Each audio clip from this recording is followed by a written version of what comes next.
As eleições dos Estados Unidos, elas sempre chamam muita atenção no Brasil. Primeiro pelo poder dos Estados Unidos em relação ao mundo, né? É a maior potência bélica do planeta e é o país que comanda o dólar. Então, isso confere aos Estados Unidos uma capacidade de interferir na vida dos outros países e do mundo muito grande. Só que agora, né, nós tivemos uma eleição onde o Trump ele era candidato à reeleição e pelas condições em que ele desenvolveu o primeiro mandato dele, isso acabou chamando, eu diria, mais atenção das eleições porque havia uma, digamos assim, uma torcida internacional pela derrota dele, né?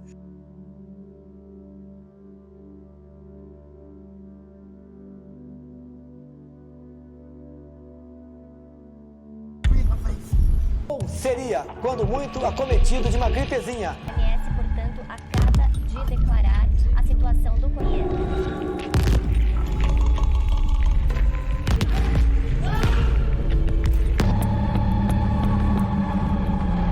Isso é uma fraude no povo americano.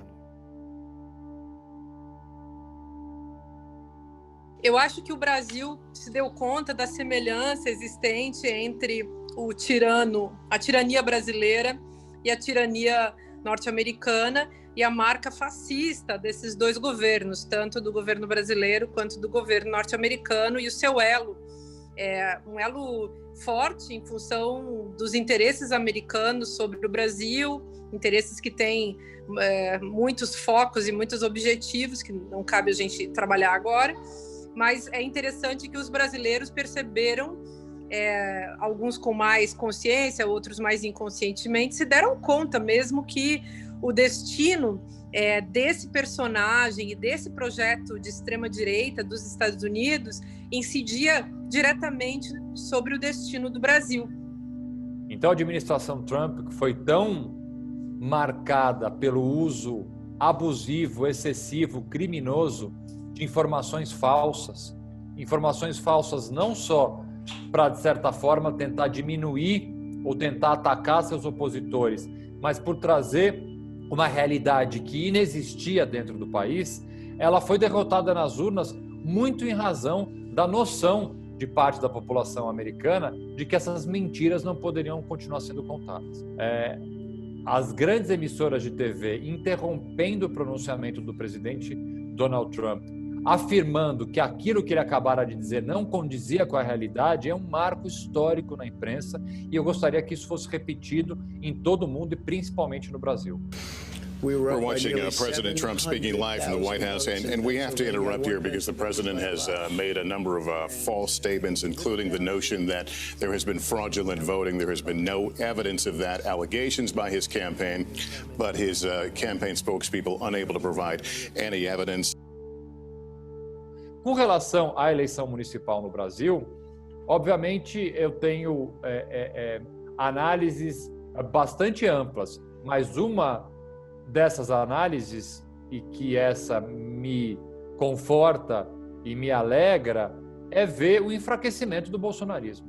O enfraquecimento desse governo que tão mal tem feito ao nosso país nos últimos 2 anos, e a noção por parte daqueles que ainda o apoiavam de que esse modelo de governo, essa forma de governar, não é a mais indicada, muito pelo contrário, para o nosso país. Então, se tem alguma coisa que eu gostaria de ressaltar, é o enfraquecimento da política e da história tão nefasta e tão prejudicial para o nosso país, que é essa aplicada pelo governo federal. O Brasil passa, a partir da imagem dos seus governantes, passa justamente a impressão de ser uma república das bananas, governado por pessoas fascistas, que não têm nenhum respeito pela vida dos outros, pela natureza. É um governo do atraso e as pessoas têm muita pena do povo brasileiro. Essa é a experiência que eu percebo fora do país. Olha, as urnas, elas são, digamos assim, oscilantes, né? Porque há 2 anos atrás, as urnas mandaram o seguinte recado: o Bolsonaro está com tudo. 2 anos depois, agora em 2020, as urnas apontam, digamos assim, uma derrota do Bolsonaro, né? Então, cada eleição tem uma especificidade, cada eleição tem a sua, digamos assim, temporalidade, tem as suas pautas específicas, tem o seu momento histórico. Então, eu diria que as eleições de 2020, um dos grandes recados são esses novos atores que entraram em cena, né, e estão ocupando um espaço na política nacional para o bem geral da nação. Então, há uma movimentação histórica, tanto das mulheres feministas quanto do movimento negro, ou dos movimentos negros no Brasil, no mundo. E no Brasil, isso vem aparecendo e se fazendo presente no nosso cotidiano a cada dia.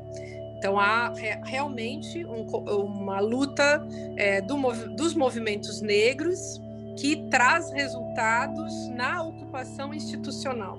E acho que essas eleições de 2020 são o efeito disso, dos movimentos negros antirracistas que têm se empoderado, para usar uma expressão corrente, né? A mesma coisa em relação às mulheres.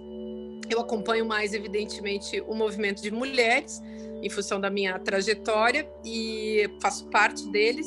E desde 2015, com a participação de muitas mulheres, a gente, de fato, tem feito acontecer na política. A gente tem forçado, aberto a porta com, enfim, as forças que a gente dispõe nesse momento, até agora. Mas eu acredito que seja um movimento que não vá nenhum desses dois, tanto das mulheres quanto das pessoas marcadas pelos preconceitos racistas, nem pelos marcados, então, pela misoginia, nem pelo racismo. Eu acho que esses grupos não vão voltar atrás, não vão ceder.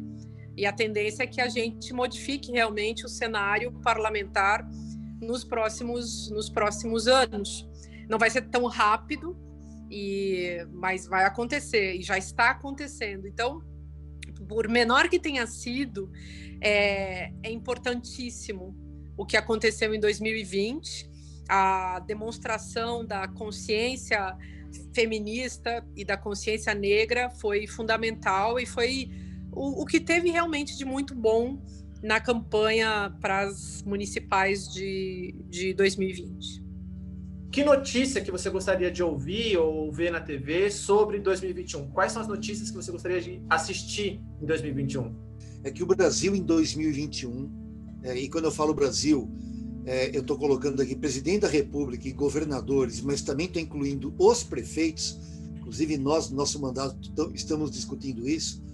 Nós tínhamos que aplicar no Brasil um plano econômico que definitivamente distribuísse renda nesse país, não de maneira emergencial, não de maneira pontual, mas de maneira perene, ou seja, as pessoas mais pobres têm que ter condições de terem uma vida digna, uma escola de qualidade e uma saúde que dê conta das demandas da saúde do povo brasileiro. Então, eu diria que o combate ao Covid e investimentos públicos na redução das desigualdades sociais, eu gostaria de ver já em janeiro de 2021 como 2 grandes projetos nacionais para a gente começar o ano.